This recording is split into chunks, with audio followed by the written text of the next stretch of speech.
Hi guys, welcome back to Making Food Monday. This week we're going to be making something I'm not even sure is going to work out, but we're going to give it a try. Today we're going to make bacon cheeseburger casserole.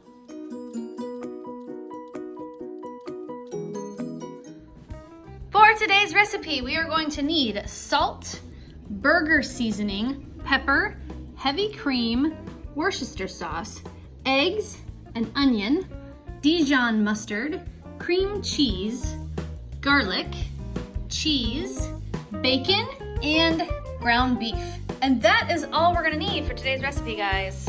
Okay, we're gonna go into our sear roast function, get that started so we can warm up our pot. First up on our to-do list, guys, is to thaw and cook our bacon. Our bacon is frying. Okay guys, I decided to switch gears a little bit. Instead of cooking all of my bacon in my pressure cooker, I'm gonna put half of it into my air fryer. 7 minutes. That should cook the rest of my bacon. While my bacon is finishing up, I'm gonna go ahead and thaw my ground beef. Okay, now that we've got our bacon nice and crispy in our pot, we're gonna go ahead and remove the bacon. I'm going to add my thawed ground beef right to that hot pot. Turn that sear roast function back on. While we're browning our beef, we're gonna go ahead and add about a teaspoon or so of your favorite burger seasoning. And I'm gonna sprinkle that seasoning all over the tops of that so we can mix it right in. Okay guys, while our beef continues to brown, we're gonna go ahead and dice our onion. And then we're gonna take our onion and add it right to our beef. Now, if you're somebody that likes to have onions on your burgers, or if you have a family member that really likes it, you can always set aside some of that onion and put that on top so you have that nice pungent onion flavor when you're finished with your casserole. Just top it with that. In my household, nobody likes fresh onions on their burgers, so I'm just gonna go ahead and put it all in, and it's gonna be more of a caramelized onion instead of fresh onions on top. We're also gonna add 2 teaspoons of garlic. There's 1, and there's 2. And we're gonna add 2 teaspoons of Worcestershire sauce. There's 1, and there's 2. And we're gonna go ahead and mix all of that together really well. Okay, this next part is where I'm going to be inventing just a little bit because I'm adapting this recipe so that I can make enough for my family from a pot-in-pot recipe to a straight-in-your-pot recipe. And I'm hoping that I don't have any problems with its setting. So here's what we're gonna do. We're gonna make a sauce that we pour into our ground beef mixture so that we can solidify that into a casserole. For this part, we're gonna start out with a mixing bowl. And to that bowl, we are going to add 4 eggs. And then we're gonna whisk our eggs together. We're gonna add 3 tablespoons of Dijon mustard. There's 1, there's 2, and there's 3. And we're gonna go ahead and mix that in. We're gonna add 1 teaspoon of salt. There's 1 teaspoon. And 1 teaspoon of pepper. 1 teaspoon of pepper. And again, we're gonna mix that in. Up next, we're gonna add 4 ounces of cream cheese. There we go. Approximately 4 ounces. And again, we're going to mix this one in. And then we're gonna add 1 cup of heavy cream. 1 cup of heavy cream. And mix.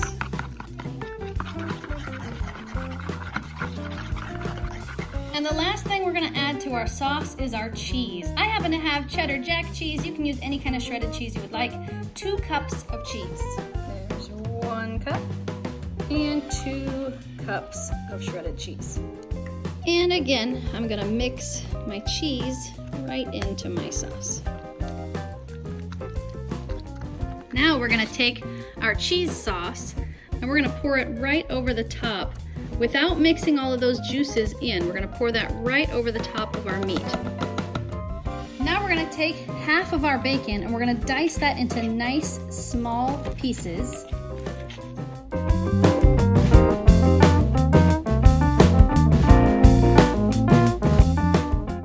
Take that bacon and we're just going to crumble it right over the top.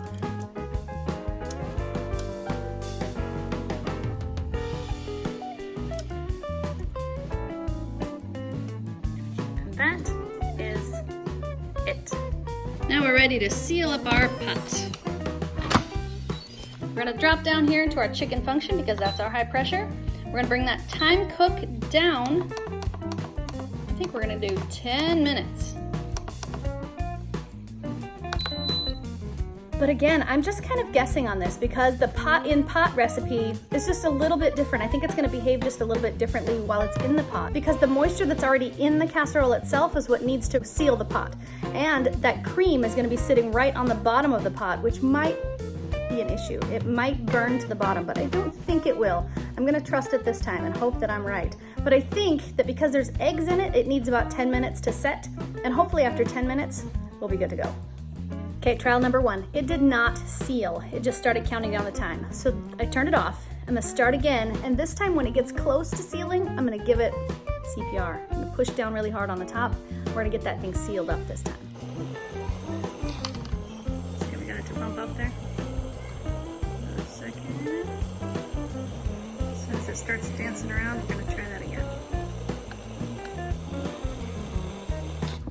Got it. And that is how you seal a turkey pot. Okay guys, our time has expired and it is time to let our pressure out. There we go. Okay, let's open her up and see who's invited. That does not look very set.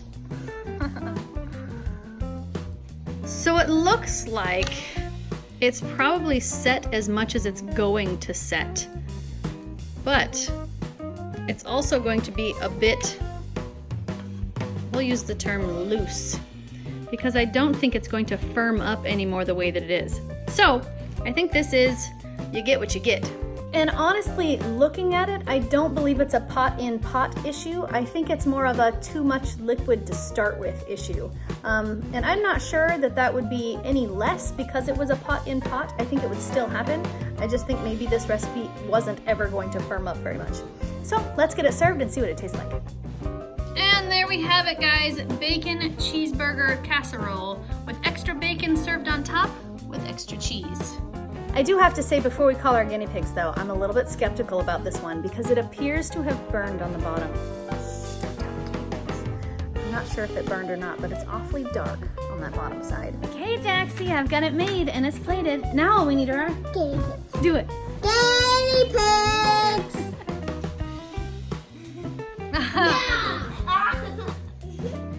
Look, I thought it was a guinea pig. It's a guinea horse.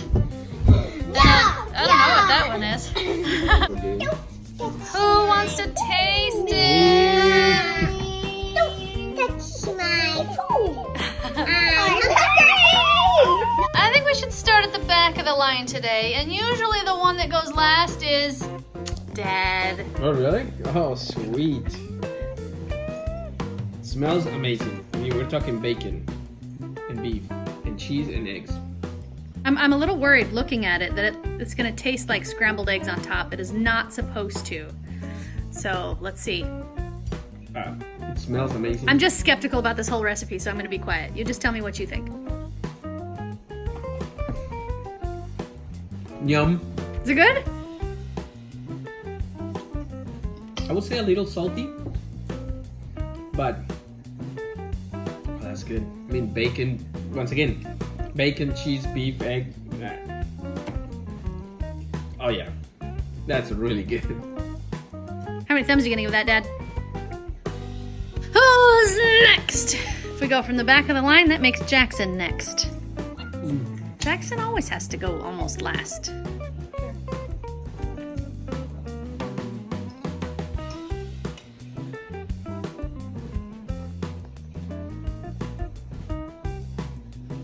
You like it? Wait a minute. It's so tender and it's sweet. We haven't done that in a while. How many thumbs are you gonna give that baby? Yeah? Thanks, dude. Oh, I'll have some seconds. All right. Mia, you're up. My mouth was like watering when I smelled this.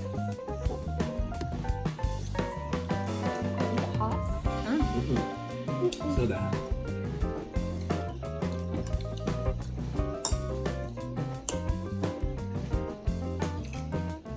Now, for the meat.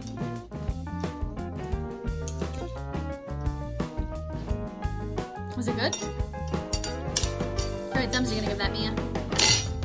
Yeah, that's really high.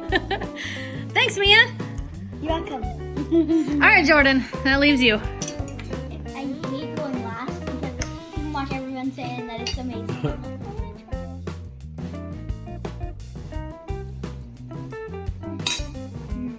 That's really good. You like it?